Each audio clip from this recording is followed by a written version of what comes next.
too far away, that camera. Yeah. Can we get it a little closer? Can we get that camera a little closer? I trust your judgment, Christian.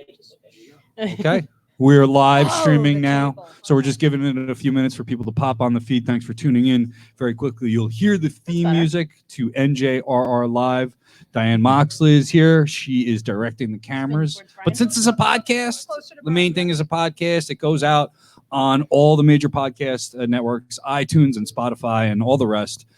So check us out where you check your stuff out. Wherever it is, we're live streaming or we're podcasting there. So we're going to get the theme music going. Thanks for tuning in. And if you are watching whatever you're watching, make sure you like that, share it, tweet it, or do whatever. Thanks a lot. There you go. Good job. That's perfect. Yay, cameraman. And yay, cameraman.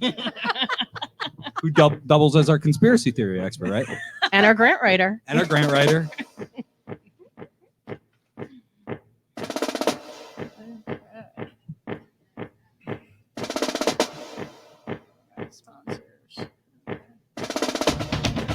Good evening, everybody. We are live from the Coffee House in Edison, New Jersey. Hi, make some noise. All right. And as you can hear, we got a nice audience tonight. I want to thank everybody for coming out. We're starting early tonight, and I did tell people that we were starting early tonight for a big special announcement.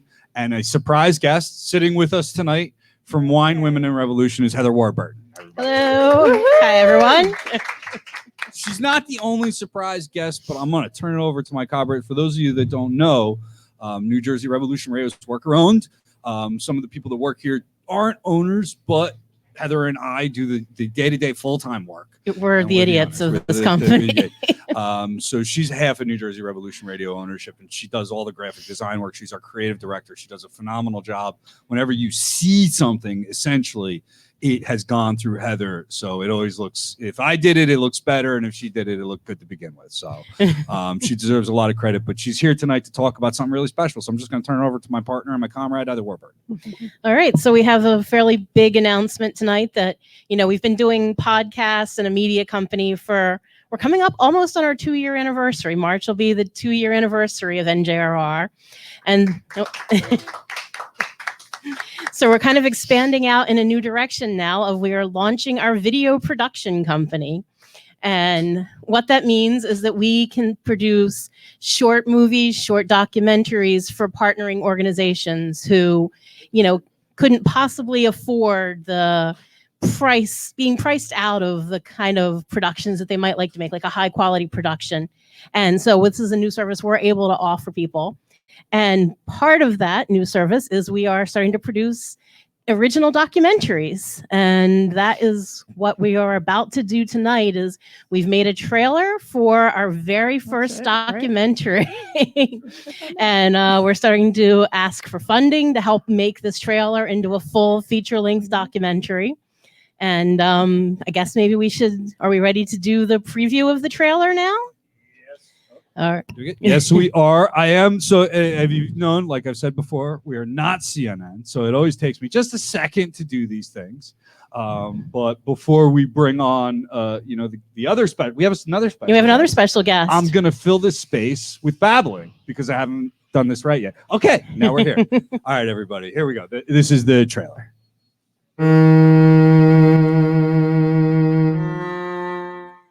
So if I was to ask you right now, who is Blake Spencer? What would you say? I would say a pastor, a husband, and a father. Blake is the pastor at Ocean Heights Presbyterian Church. He ministers to a community of 100 on matters of God, love, and inclusion. And yet the Ku Klux Klan chose that very town to gather a very large crowd to rally around hate. Hate. Because that is what prejudice is. Hate, because that is what racism is. This is Blake's home, where he lives with his husband of 2 years, Jim. Well, you're probably right, because it's called a pioneer cake. So, and then the pioneer day, I know, but we're not in the pioneers days, and we had vanilla, and we added the vanilla. I have 2 children, Wade and Maddie, who I share with my ex-wife, Laurie. Would you say you're happy with who you are today? Oh yeah, I am. I can finally honor who I know that I am, and yeah, I'm happy. But that hasn't always been the case, right? No, it's not been the case. It's been a journey.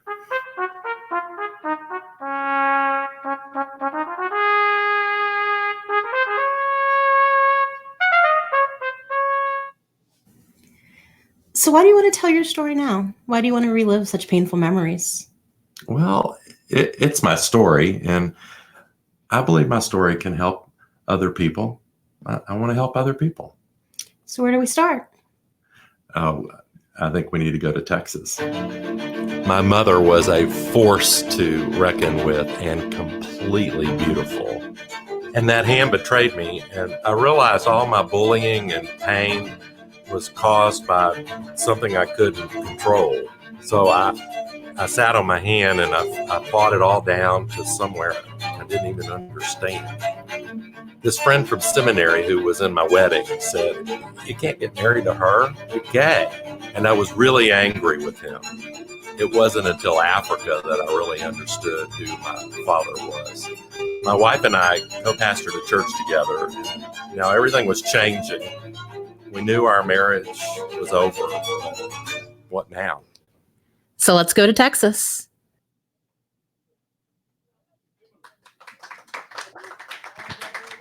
Oh, hey.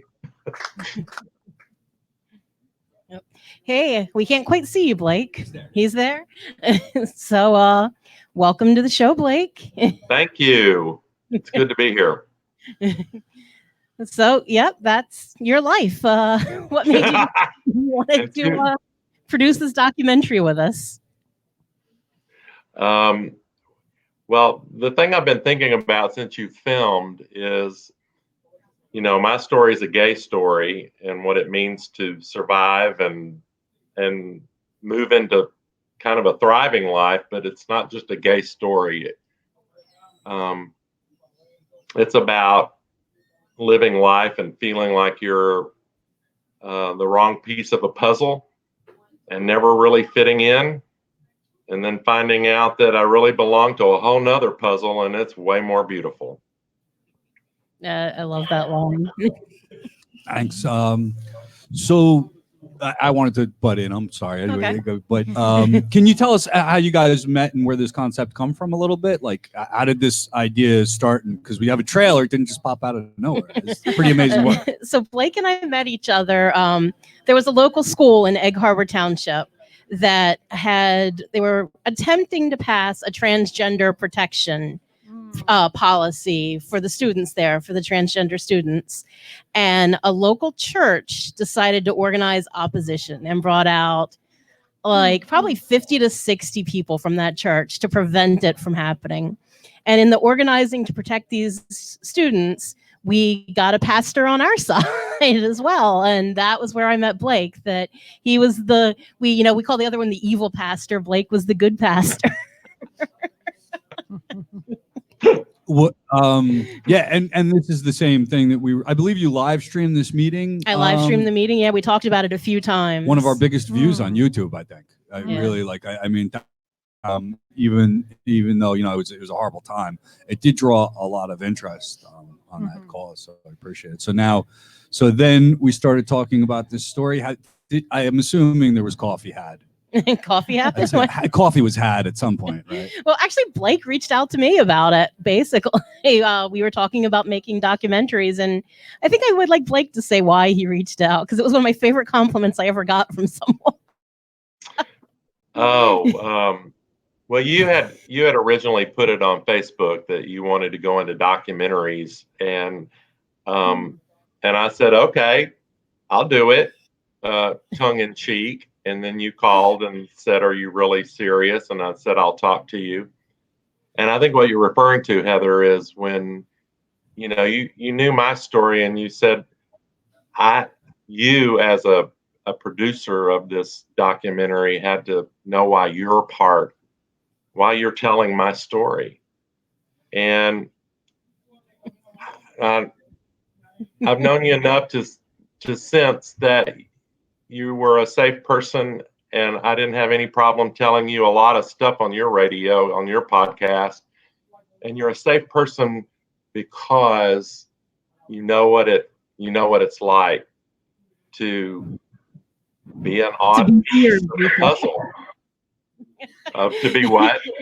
To be weird were his exact Weird. words. He's like, weird. No, I didn't say weird. You said weird, but No. I love weird. That's I a love compliment weird. where I come from. Weird. Weird is a good thing So- where I come. So I yeah, think now we're trying to make this whole documentary. This was, we made the trailer as sort of a proof of concept, but now we're asking for help. Basically, we have to go to Texas, we have to go to Florida. We have a lot of travel of various places to tell the whole story of Blake's life. So we're kind of asking for help now. For anyone that thinks that because I believe this movie can change lives, and Blake's story will change lives. And anyone that believes in this, we need to ask for donations and help to make this movie happen now. Y'all, you just have to give money so that Heather ends up in Gatesville, Texas, because we're gonna be in jail. Some of this money, maybe Texas kind of scares me. So Yeah, you'll some of You'll protect- be okay. Some of the money may be No bail offense, money. Texas. We have a lot of resources here at Revolution Radio, and we're proud of what we've built. And it's thanks to you that showed up at the coffee house tonight. It's thanks to you at home that watching the live stream and chipped in a few dollars. You can see the link scrolling across the bottom. And just before we went live, we put up a post with some links in there where you can donate specifically to this movie and to NJR Productions, which I think we got to touch on a little bit before we move along from Heather. But NJR, this effort is not a solo effort to do one movie, even though it's a really special project and we're here highlighting it tonight. We are doing other video projects. And we have produced other projects for smaller organizations as we built this business. And if you've got an organization, a small business that qualifies, like I always say, Walmart is not going to hire us. Citibank is not giving us a call for sponsorships or anything like that. This is where we can reach out to our communities of interest and the people that support our messages and the kinds of things, the kind of work that activists do across the state of New Jersey, whether it be food justice or anti-imperialist work or whatever. These are the communities that got to support New Jersey Revolution Radio, and this is the way that we can support you right back, by giving you good messaging, by producing good-looking videos. Media is important, and and I know that corporate media doesn't report on what we do enough. So Heather, it's her brainchild. I probably talk too much about it, but I'm just really proud of what we've done here at New Jersey Revolution Radio, and I'm really excited that Heather called me Monday and told me she was opening up a video production studio, and we managed to promote it by tonight. So, Yeah, we good pulled job it by together. all of us, right? Yeah. Congrats, guys. Yeah, I'm so excited about this. Like, it's a brand new direction for us, but I think it's really going to be in a great direction. Keep going. So and I just want to thank Blake for being in this journey with me, that we're in this together now and we're going to change the world together. Yeah. Yes, we are. We look forward to the completed project premiere, right? Yes. Yeah, We okay. will. Yeah. I can envision it already touring like the circuit, this opening with Tribeca. Who knows where we're going to end up? Yeah. I think Blake said he already picked out his tuxedo for the Oscar. I need the soft lens, though. That's what I want. The soft lens. Blake, on behalf of everybody, Diane and everybody at New Jersey Revolution Radio, we're really excited to have you as part of the organization, as part of the media crew that we're doing. It means a lot to us, man. And your story, I know it's not always easy to tell a story that's traumatic like this, but I think it's going to do a lot of good, and we do hope that you get the support. And thanks again. So we'll talk to you soon, brother. Thank you. All right. Thank you. Blake Bye, Spencer. y'all. Thank you.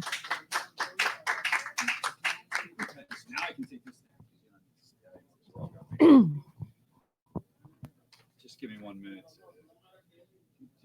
All right. So, in slicker times now, as we said, it's part of a team, and part of the team on this project is going to be one of our next guests. Christian Perez from Modernity and Absurdities podcast comes here once a month. Everybody say hi to Christian.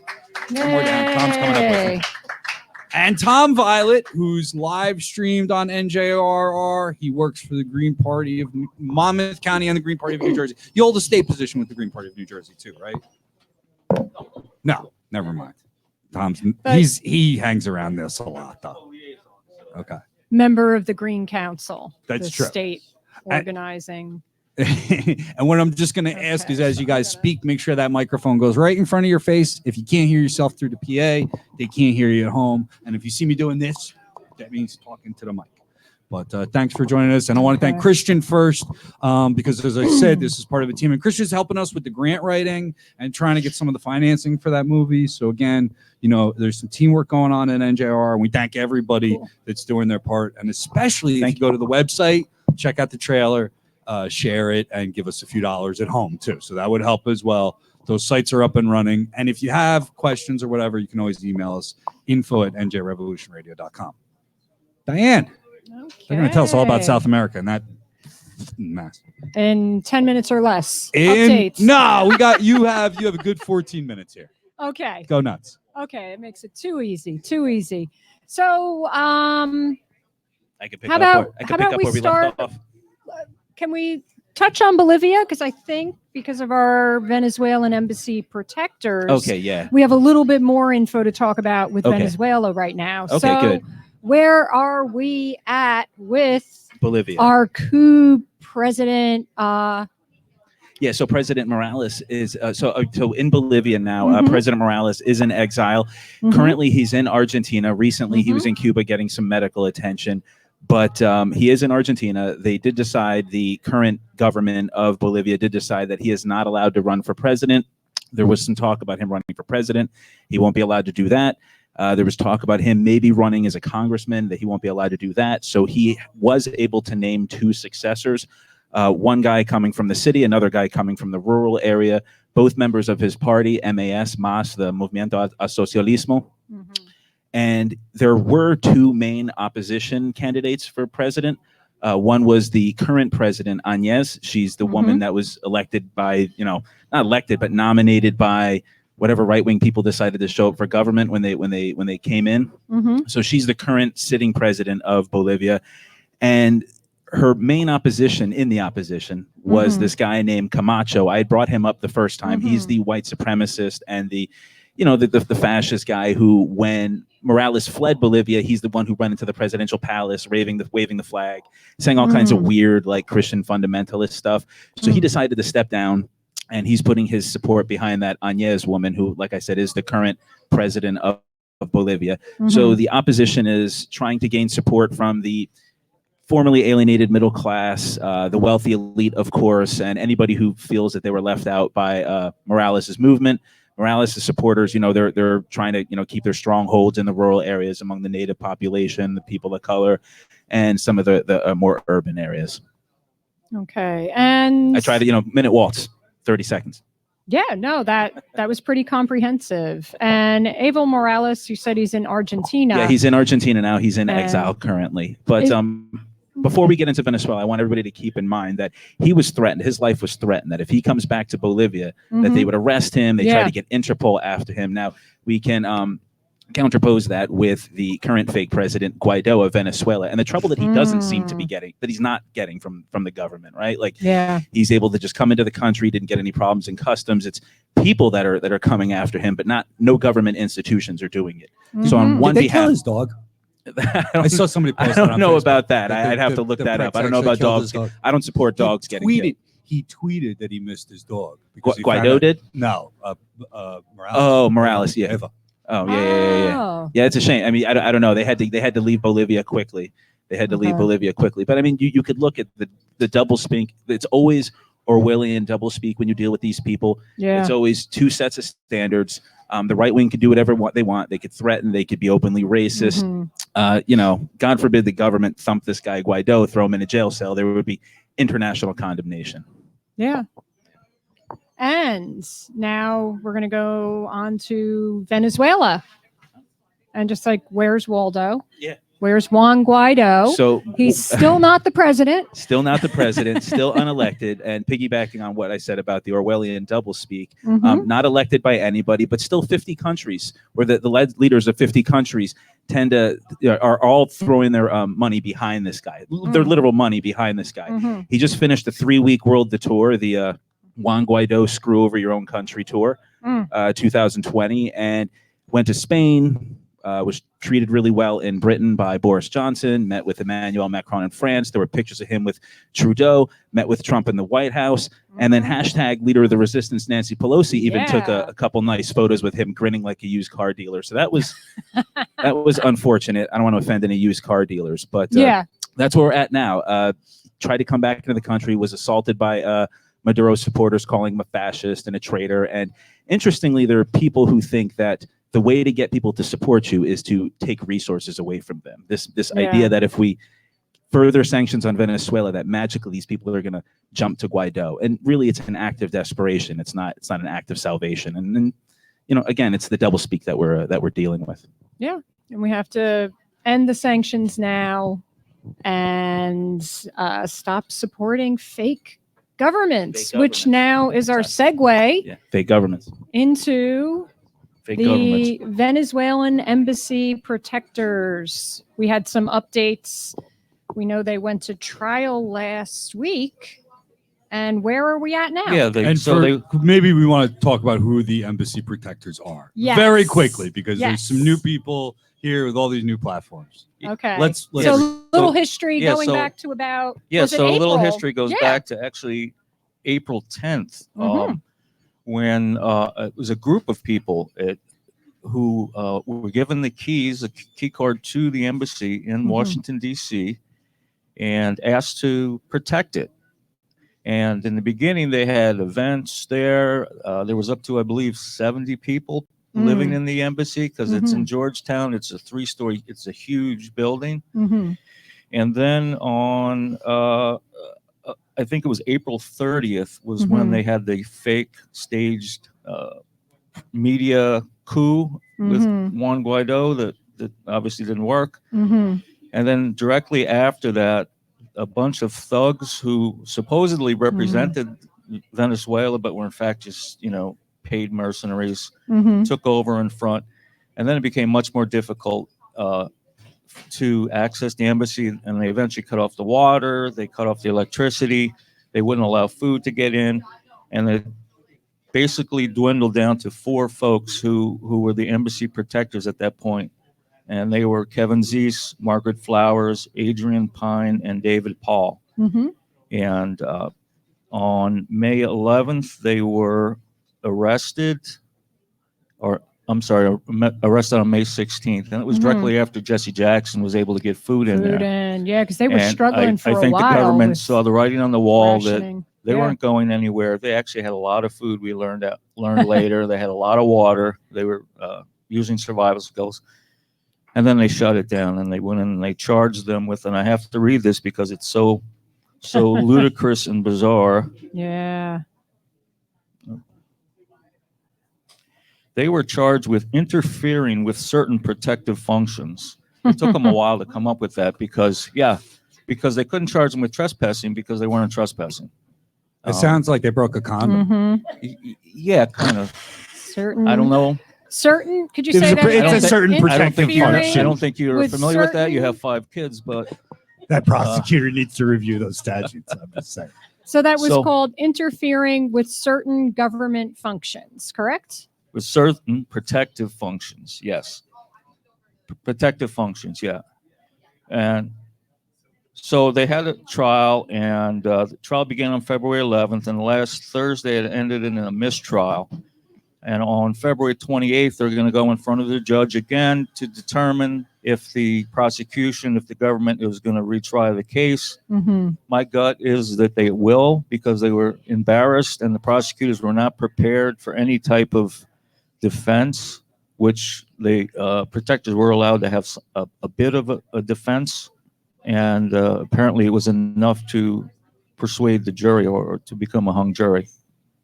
Yeah. And some of the things that really struck me that were just so completely outrageous were that prosecution filed a motion to limit what evidence and testimony could be, including,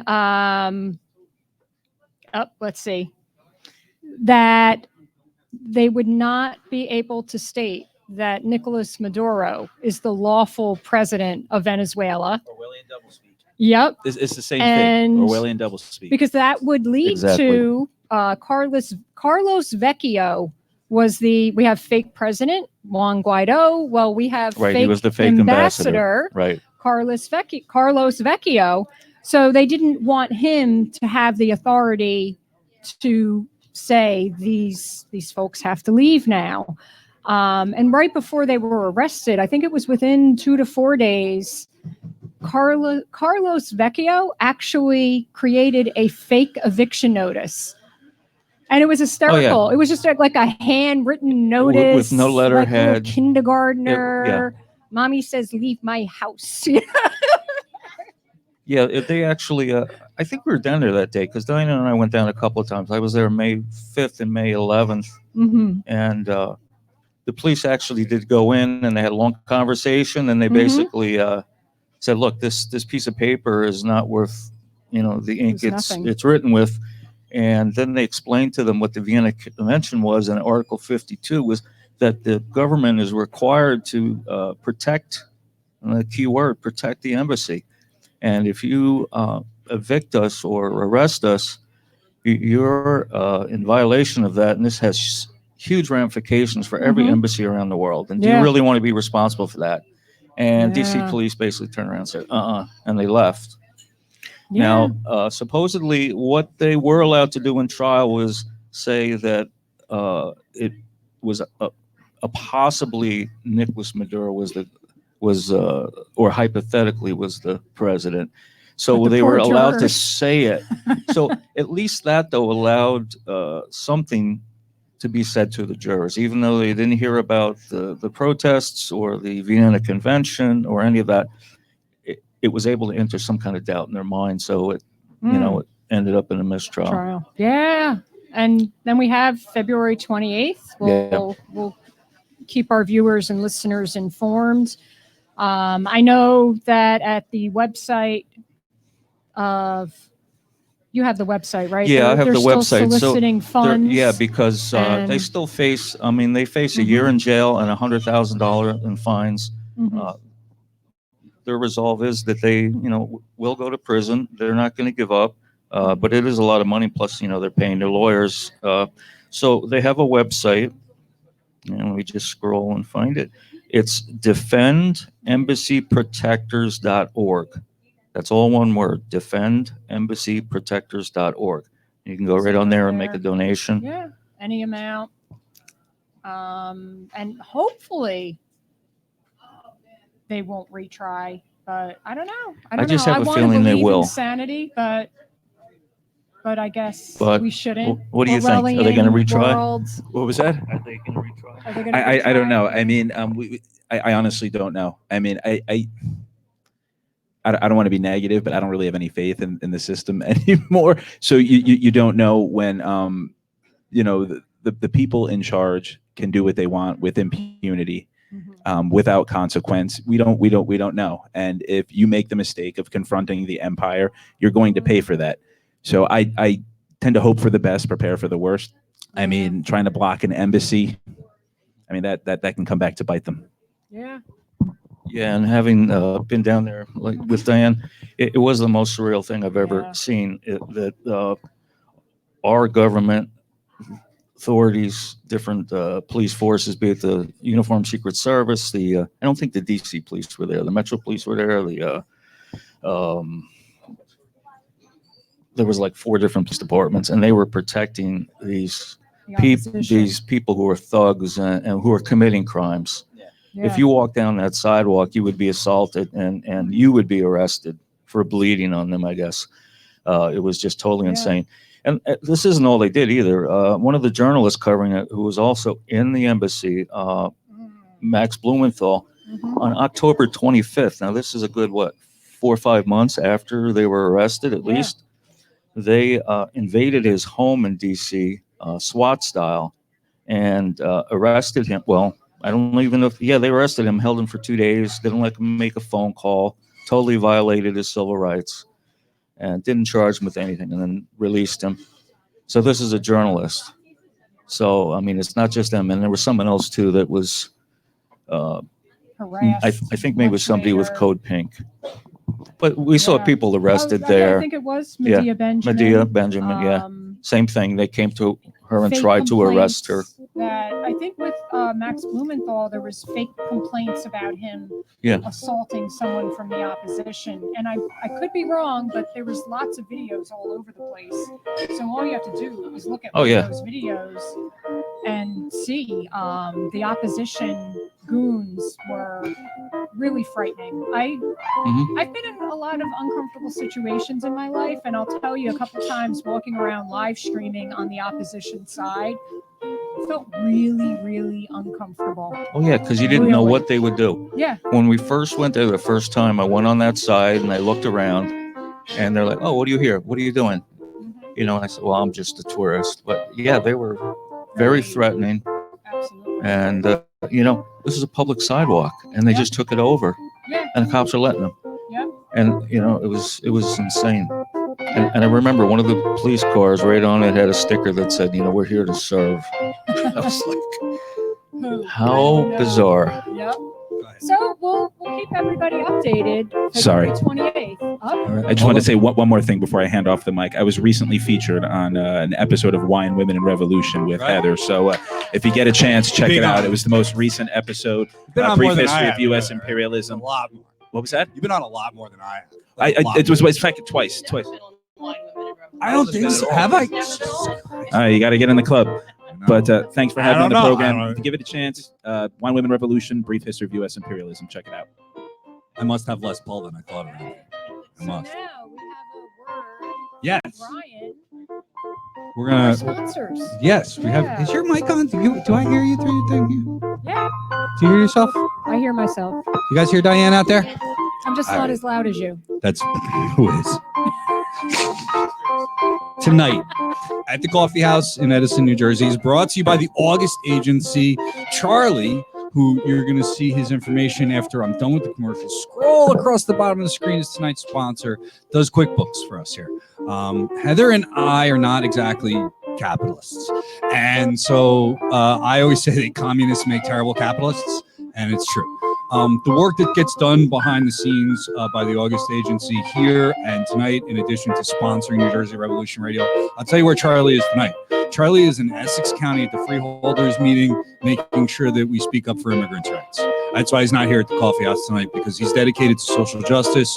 The August Agency is one of these comrades businesses that we just flat out need to support. So you can visit Charlie. I don't put up his information. I didn't have my messenger up, so right now, but and I'll make sure I say his website at the end of the podcast, and I'll fill it in editing later. But I want to make sure the August Agency take a look, and Charlie over there at the August Agency does a great job, and he needs your business. So if you've got a small business or you need somebody to look over your books or whatever, give the August Agency a call. Also sponsoring 360 Poetry Night with Justice, March 21st, 2 to 5 p.m. at the Newark Public Library. They're going to do Words and Wellness. We here at New Jersey Revolution Radio did Weed Women in Wellness, where we had women get together and discuss cannabis-related issues with health and also some other stuff. But they are going to do Words and Wellness. As some of you know, Justice does 360 Poetry Night. Some tremendous spoken word artists, hip-hop artists, and all kinds of artists, painters and sculptors, and a violinist that raps. It's amazing stuff. So check out 360 Poetry Night. They're on Facebook. We partner with them. They're one of our partnering organizations that we do some media and promotional work with. And we're excited that partnership is expanding as well. So check them out and support them. Diane, are we going to plug Margaret's book one more time? Absolutely. Let's plug Margaret's book one more time. The week we celebrate racist presidents, unfortunately. Yeah, that's right. So instead of celebrating racist presidents, go out and purchase Margaret Kimberly's new book, which is Prejudential. How do we spell that for everybody? Okay, we're gonna Google it. Margaret Kimberly is the name of the author, and her first name is spelled, or her last name is spelled Kimberley. There's an E after the L that I messed up when I posted our article one time. So I didn't forget that. So make sure you spell her last name correctly when you look. Presidential is spelled? Yes, it is Prejudentil. And the subtitle is Black America and the Presidents. I've been reading the book.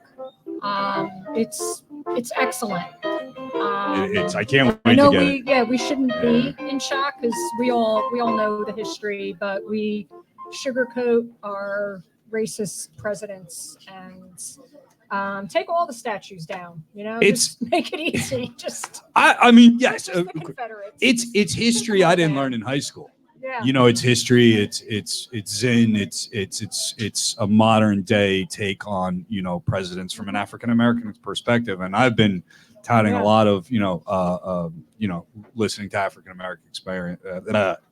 American perspective and try to read and get a little more absorbed into that culture. And it's really educational and really good for no matter who you are to read this and get American history from the viewpoint of not the establishment, not kind of a racist culture that's been ingrained in our current educational system. It's a different point of view than I learned in my schools. I know that. Yeah, absolutely. So I know it's available pretty much wherever you're purchasing your books online.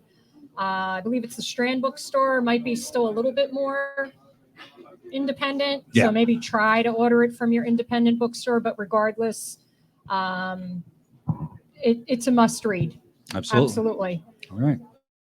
So. Who are you? Good evening. We're so happy. There's a lot of feedback. Does this sound okay? I think we're okay. Are we okay now? Yeah. My mic is still low. Did you? Yes.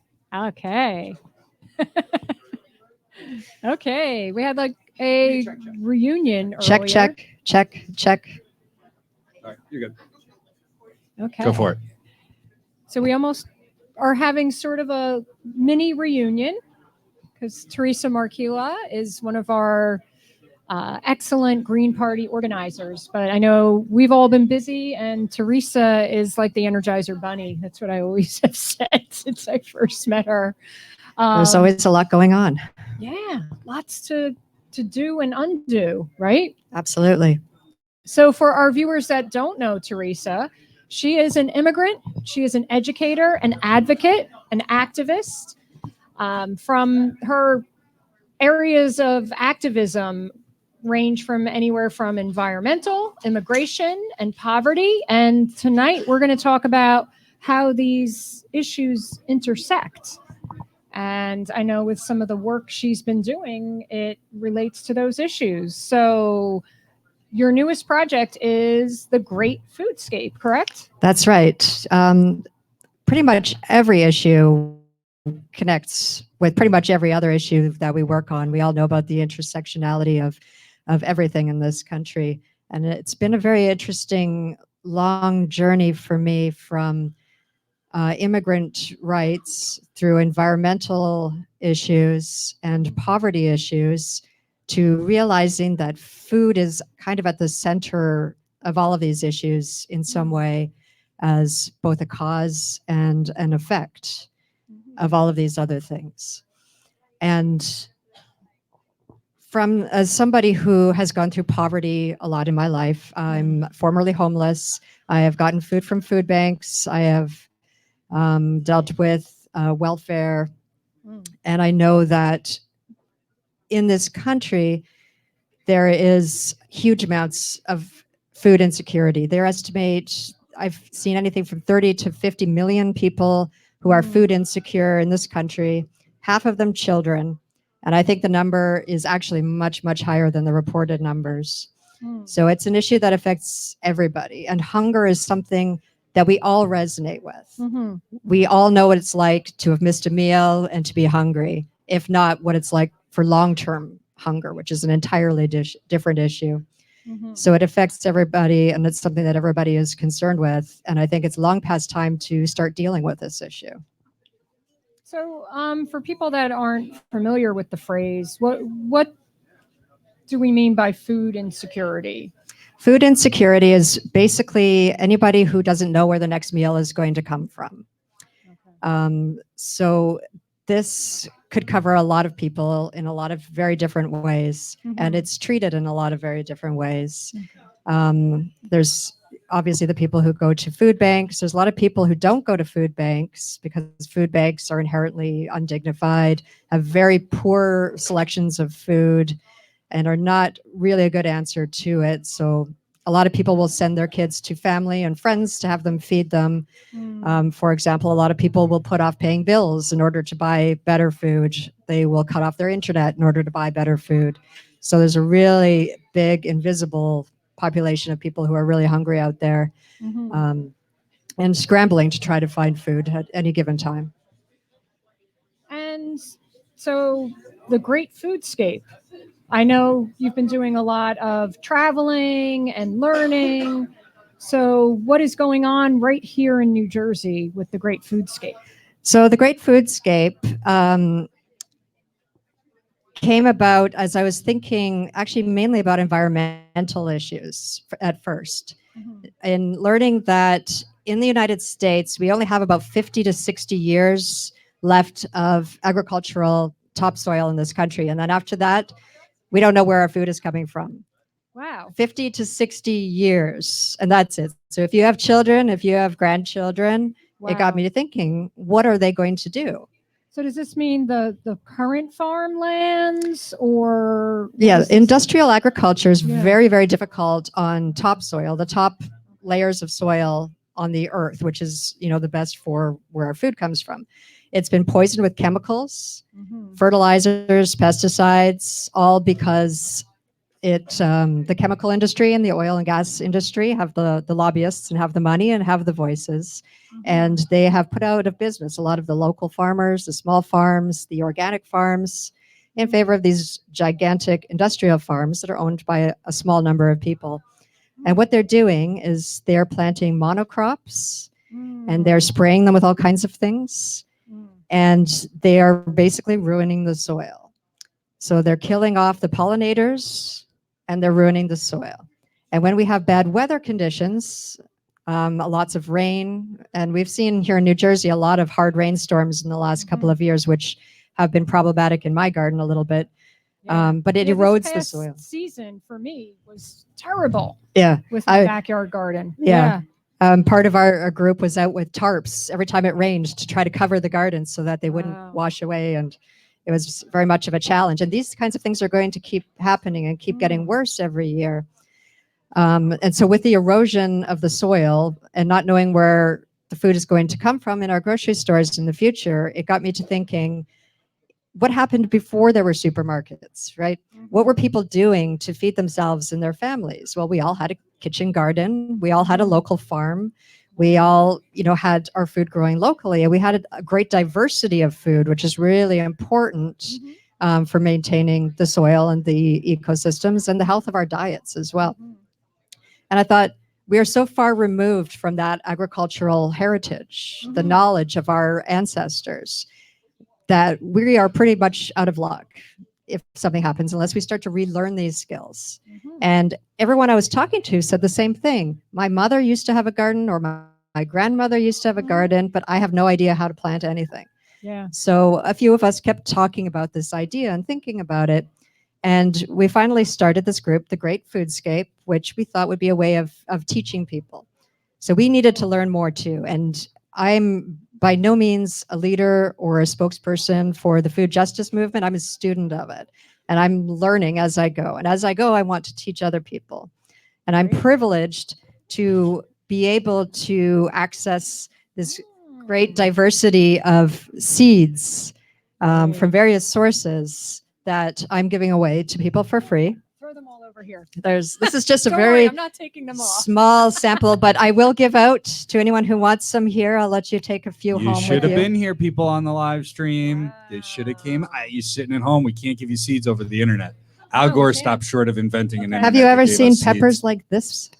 Al Gore. Look at these funky carrots. That's what they're supposed to look Ooh. like, right? When you go to a grocery store, there's no diversity in the food there. It's the same few options, and they don't taste very good, Yeah. and they don't have as many nutrients. Lumpy So- tomatoes, but what they're supposed to look like, and nothing. There's tastes better hundreds than of lumpy varieties tomatoes. of tomatoes. So the idea is we learn how to plant our own food, grow our own food, whether it's in a few pots on the balcony or in a kitchen window, to a raised bed, to whatever it is that you want to do. We encourage everyone to start small and learn. And we want to support people's learning and to help educate them. So we've done presentations on composting. We are starting to schedule some seed starting events. Yeah. And so we have one booked now in Madison in March, where people can come and we'll bring some little pots and some soil and some seeds, and we'll show you how to get started and give you some more seeds to take home. We're going to be planning a few other ones, mainly around the Morris County area, but maybe one locally here too, I think. So we're also doing composting presentations, and we're managed to get a whole bunch of composting bins at a reduced rate last year that we donated to people or delivered to some people for donations to help cover the costs so that people can start composting as well. I brought a compost bin to my work, so people are now bringing their food scraps to my office, and we put it in the compost bin so we can share the compost and help to cover the costs of so people don't have to buy compost as much. We have our compost and we're going to share it. And we're going to encourage people to save seeds from the foods that they grow as well. It's really important to save the seeds from what you've grown for the next year so we don't have to keep paying for them, buying from them from companies, but also because they evolve and they adapt to our local climate. So There's they become better as we grow and continue to reuse the seed products that come from them? Yes, we save the seeds from the ones that did the best, that performed the best, that tasted the best, because we know that they'll do well in the next year. And a lot of the seeds that you buy in stores are what they call hybrid seeds. You cannot save the seeds from those. You do not know how they're going to work out. They're designed so that you go back to the company that made them and buy more. They are mainly profit-making tools. A lot of the companies are designing and patenting their own seeds, genetically modified seeds, so that they can own the patent, so that you have to keep going back and buying them. So they're not free, but seeds are free. Seeds should always be free. Seeds are nature. It's our gift from Mother Nature to survive. And so I really strongly believe that food is a human right. Food is out there and it should be accessible to everybody. So we want to save the seeds and we want to share them with each other. So we're going to encourage little local hubs of seed sharing and exchanging across New Jersey, starting kind of from the north where I'm based, but moving elsewhere as we get supporters and helpers. So you would help us in Union County? I would help you in Union County if there's a demand for it there. I think there is. I think we have a friend, Sean Smith, who is excellent with the compost making skill set. Terrific. And I think we can find a rain barrel trainer also. So let's bring this to every county. Absolutely. Now is the time to Yeah. start thinking about planting your garden too. If you want to grow some plants, some things you can start planting now ahead of time in pots, and some you can plant some pretty soon outside. So now's the time to start planting. And our idea is not just to plant and grow for yourself, but we want to encourage people to share with their communities. So we are going to be going into low-income communities and working with residents to access their yards and teach people to grow food themselves, but share with their neighbors as well. Sort of a community garden idea, but it's open to everybody in the neighborhood. So we're going to be doing a lot of work with low-income communities to try to give them access to the food as well, because it can be really expensive to start growing your own food, and it's a lot to learn. So we're going to be helping them do that as well. And help to do a setup to get it going. Yeah. Yeah. And to find and train young people as well to help. And we are always grateful for donations to help with anything that we're doing, by the way. But part of what we want to do is to be able to hire at-risk or low-income youth to help do the work, and we'll give them a stipend in order to help them do that. So it's a community building effort as well as food. The most food insecure people in this country are not people who look like me. They're people of color, indigenous, African Americans, they're immigrants living in what we used to call food deserts, but now we call food apartheid neighborhoods. Where they don't have access to fresh food. They don't have grocery stores in a lot of cases. They really only have fast food restaurants, gas stations, corner stores where you're lucky if you can find any kinds of fresh produce at all. So they're really a key neighborhood for us to work in. Okay, excellent. And you mentioned that you're accepting donations. Where can folks go who want to donate? We do have a GoFundMe site. It's gofundme.com/the-great-foodscape. We also have a website, thegreatfoodscape.com, where you can also find a link to the GoFundMe page. Okay. We're also on Facebook at The Great Foodscape. Okay, so on Facebook, our viewers can look for these great events. Yes. For how to jump in and participate. Is that correct? Absolutely. We always post the events that we do, the public events that we do there, so people can join us. And we try to share a lot of tips and information about gardening and about different kinds of foods and different kinds of food justice struggles, which are happening everywhere around the world. And actually, I prefer the term the fight for food sovereignty over food justice. Food justice is mainly about making sure that people have food. It's pretty basic. Food sovereignty means we have the power to decide what food, and we have the agency to grow our own food, and that's healthy, culturally relevant, and democratically decided what we're going to grow together as communities. So it's not a matter of like the traditional anti-hunger industrial complex where they just want to get calories into you. It's about healthy food that's right for you and for your community, and the power to make the decisions for yourself. And I've always felt that nothing tastes better than, I don't regularly enjoy tomatoes except the ones that are grown in my backyard. That's always like the way. Nothing. They don't taste good. I mean, store-bought tomatoes are they're picked green. Yeah. And then I think they put them on a truck with CO2 to redden them, right? So essentially, you're eating an unripened tomato. And they're bred for this why. purpose. They're tasteless, but they're designed to look nice on the shelf I'm not on camera. and be Shiny. affordable. Yeah. Yeah. Great. Good. And it's so wonderful when last year was not good, and I'm sure a lot of you had a rough season. But I love when I have an abundance. Can you see that? And I'm giving it to the neighbors, friends, family. There's certain times of the year you come to my house and you leave with a goodie bag.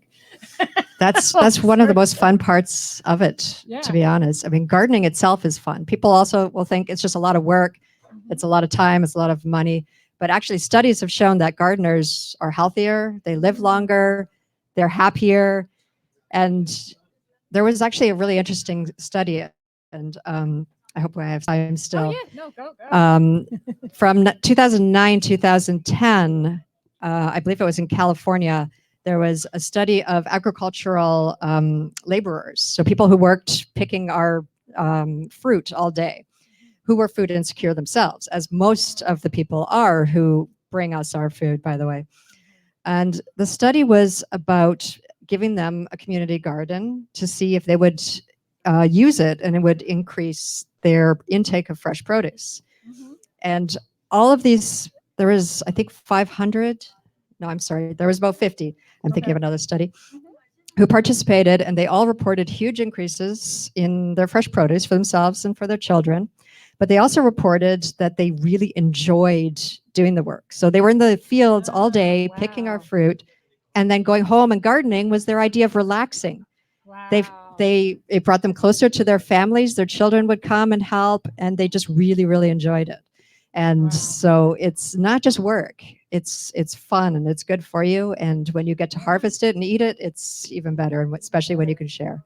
Yeah, Absolutely. And I think I heard something recently also that there may be something in the soil with the minerals that The microbes actually- in the soil that, right? yes. Is this, Yes, so you've studies. heard this as well? Yeah, studies have shown that these microbes in the soil actually do make you happier. I think they boost your endorphins, but I'm not entirely sure on the mechanism of it.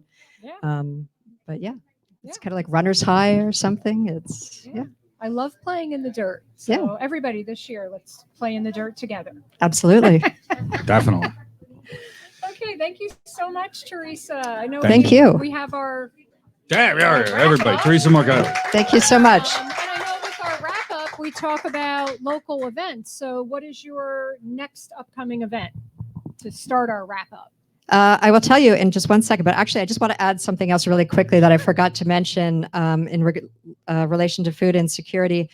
I have a friend who is a teacher, and a lot of you may have seen in the news lately the issues with children's lunch debts at school. Oh, yeah. And so I can't give too many details, but this child has severe autism and Down syndrome. Her family is an immigrant family, a low-income family.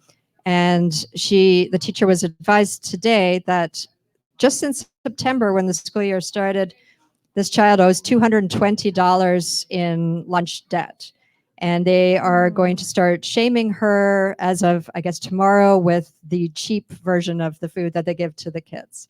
So, Oh, that's horrible. yeah. So I would gladly accept any contributions that anyone would like to make towards paying off this $220 lunch debt for this student. And also we can take that on our GoFundMe page as well if anybody would for like to our help with this student. Listeners and I like my idea viewers. better. I like Yeah. my idea better. What's that? They should put the principal and the superintendent in jail, take their cars, sell them, and pay for all the kids' lunches. I would second that. How about that?